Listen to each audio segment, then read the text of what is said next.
सत्यानन्दचिदात्मने सर्वान्तरात्मने श्रीमद् वेङ्कटेशाय मङ्गलम्।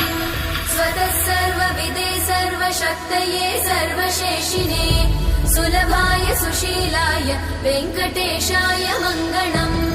परस्मै ब्रह्मणे पूर्णकामाय परमात्मने प्रयुञ्जे परतत्त्वाय वेङ्कटेशाय मङ्गलम्। आकालतत्त्वमशान्तमात्मनामनुपश्यताम् अतृप्त्यमृतरूपाय वेङ्कटेशाय मङ्गलम्।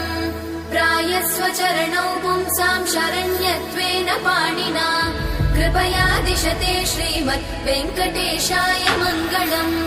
दयामृततरङ्गिण्यास्तरङ्गैरिव शीतलै अपाङ्गैः सिञ्चते विश्वं वेङ्कटेशाय मङ्गलम्। स्रग्भूषां